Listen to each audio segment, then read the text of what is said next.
In today's video, I'm going to show you how I made this lens effect fully inside of DaVinci Resolve. Just a quick disclaimer, I actually used this tutorial made inside of After Effects, but translated it over into DaVinci, so full props to the creator who created this. But without talking too much, let's get straight to it. My timeline resolution is at 1920 by 1080 at 24 frames per second. I'm just going to bring in a Fusion comp and make it 1.4 seconds long. I'm just going to open it in Fusion page. I'm going to bring in a background here. I'm going to decrease the alpha and I'm going to start by making the lens. Okay, I'm going to bring in another background with an ellipse and then I'm going to make a transform and I'm going to scale it. So if I just view the transform here, so it's barely, if I just view the ellipse now, so it's just barely touching the corner here. I'm actually going to add another transform here and I'm going to change the pivot point. Now in the description, I've put values to change your pivot point. So just go ahead and copy and paste those. So for the X point and then for the Y point. And basically all that does is it sends our pivot point here. Okay, I'm going to place a keyframe at the angle here at the beginning, one at 0, one at 12, and then one at 7. Going back to the first keyframe, I'm going to scale it to where it's above our clip here. And then at 7, I'm going to have it scaling down a little bit. And then at 12, it will return to its original position. I'm going to go into our spline graph here. I'm going to hit Control A to select, then F to flatten out. And then while holding Alt, I'm going to just drag this across. And our spline graph should look like this. All right, when we play it, we should get this. That looks good to me. We maybe tweak that as we go along. Then I'm actually going to go ahead and add our clip. I'm just going to use this for an example here. You can go ahead and view this. I'm going to add a transform here to scale it up ever so slightly. Then I'm going to go ahead and add a vari-blur. All right, I'm going to add this to our clip. I'm going to increase our blur size to about here. I'm going to change the red to Luma. I'm going to change it to soften and then our quality to something like 8.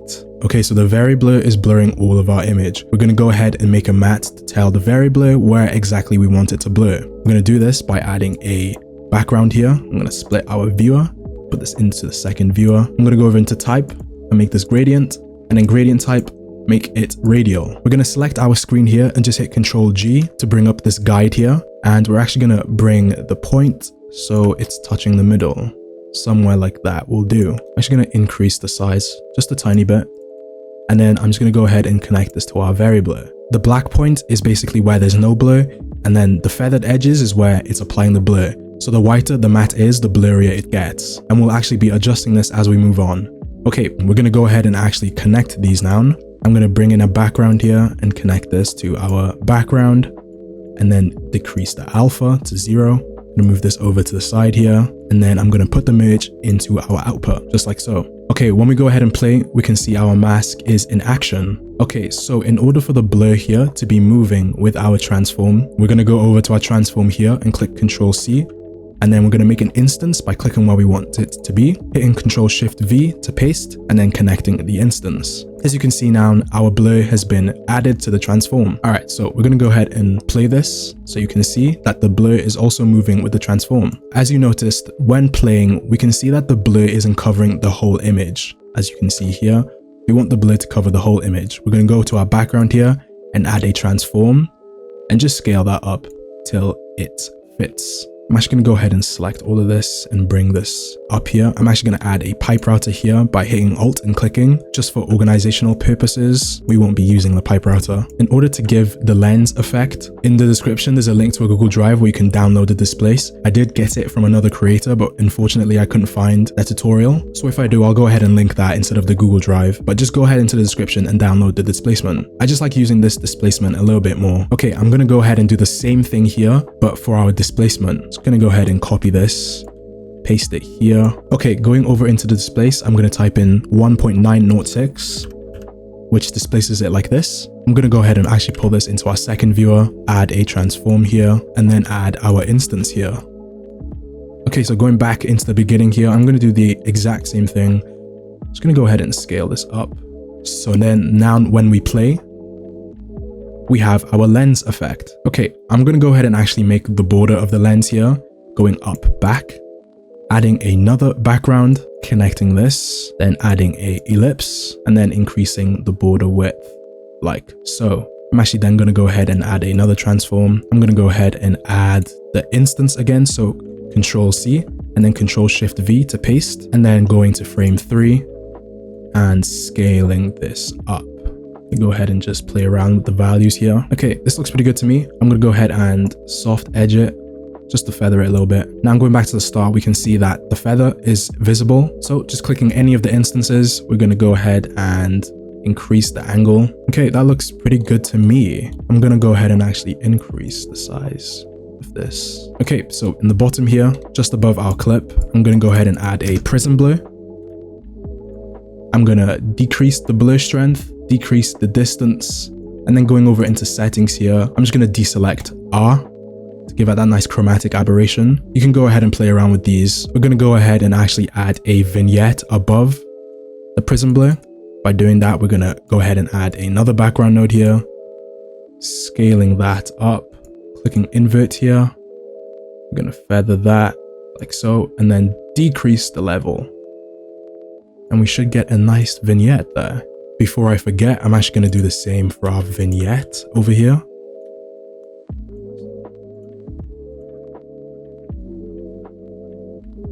We're going to go ahead and actually make the lens dust. We're going to hit shift space and add an SN gon, I think it's called. Yeah, we're going to hit shift space again and type in S render and add that to our clip. Splitting our viewer here. I'm going to go ahead and view this in the second viewer and just unselect our borders here. We're going to go ahead and make this actually 8 sides. Like so. We're going to go ahead and add a feathered edge. So we're going to add an ellipse here, clicking our S render and going over into settings. We're going to hit multiply by mask and then hit apply mask inverted. So then when we connect our ellipse here, I'm going to go ahead and view this render. If I scale down like so, and then decrease the level and also soft edge it, we get a nice border around our image here. I'm going to go ahead and actually play around with this to make it perfect. We're going to go and make this particles. I'm going to hit shift space and type in P emitter. And then P render. In order to connect this to the P emitter, we're going to go ahead and click and go over into style here, selecting point to bitmap. So then our yellow input, we're going to go ahead and connect that and view the P emitter. Hit shift space and type in bitmap and then add that into our comp. Going over into P render here and just hitting 2D. So it brings it into the 2D space instead of 3D. Hitting P emitter again. I'm going to change the region to cube and I'm actually going to scale the width and height here to match our comp size. Go over into size controls. I'm actually going to increase the size a little bit.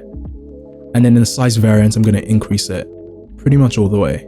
Okay, so we have a lot going on here. We're going to go ahead and actually decrease the amount of them. Going back into frame 0 here. Going over into controls, making a keyframe on number, and then going into our second, and then making another keyframe. We're actually then going to scale this all the way to 0. And then in the first keyframe, I'm going to change the value from 10 to 40. Now, in order to get something you like, you're going to go ahead and actually just click reseed until you find one that looks good.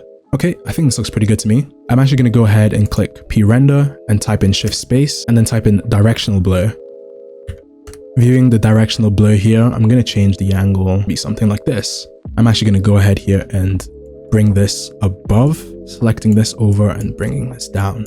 Okay, I'm going to go ahead and connect our directional blur like so and viewing our image. Okay, so as you can see, this actually doesn't look very good at all. In order to fix this, I'm going to go ahead and type in Luma here, adding that to our scene. I'm going to connect it like so. And then I'm going to go over into our luminance values here and just change the values like so. So when I go ahead and split our viewer and view the Luma here, basically all this is doing is telling the lens dust to appear only in the light sides of the image. I'm actually going to go ahead into our directional blur here and just change the angle again, something like this. I think this looks a little bit better. So when we actually go ahead and play our clip, we get this. We're going to go ahead and actually make more space. And I'm going to add just a little bit more to the lens dust here. I'm going to go ahead and add another background, connecting this into our composition. Go ahead and decrease the alpha. I'm going to go ahead and actually add a fast noise here. Pull this into our viewer. Going over into color, gradient. I'm going to go ahead and make this gradient here. Something like this will do. We're going to go back over into noise. Our detail should be 2.35. Our contrast should be 0.167. Our brightness should be 0.006. And then our scale should be 40. I'm going to go ahead and actually now increase our contrast until we get dots that appear on our screen, like so. I'm going to go ahead now and go back into color, selecting our black here and just decreasing the alpha. and then adding a background. I'm gonna make this background white. And then in between the background and the fast noise, viewing our background here, I'm gonna go ahead into our threshold in our matte control and bringing that down to make the dots here a little bit more apparent. I'm gonna go ahead and select our background, taking shift space and add a zoom blur. Viewing our zoom blur here, I'm gonna decrease the amount ever so slightly and then add that to our comp. I'm gonna go ahead and select our fast noise here and add an ellipse so that it only appears on the outside. Something like this will do.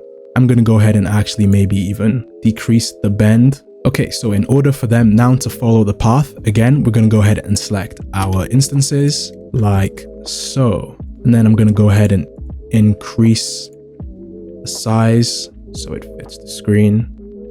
And then going back into the P emitter here, I just view this, going into region, and then changing the offset angle here so we get a little bit more. And then I'm going to do the same for the rest of our dust. Now for the dust here, you could in fact go into your fast noise, going into image, deselecting auto resolution and just increase the resolution. So if we go ahead and view our fast noise here, if we increase the height and then going over into background and doing the same, everything together should look like this. I did go ahead and tweak my graph a little bit. I made it a little bit more smooth. To then add the next lens, I'm going to go ahead and hold Alt and drag across. And then inside our new Fusion comp, I'm going to go ahead and bring in my next shot.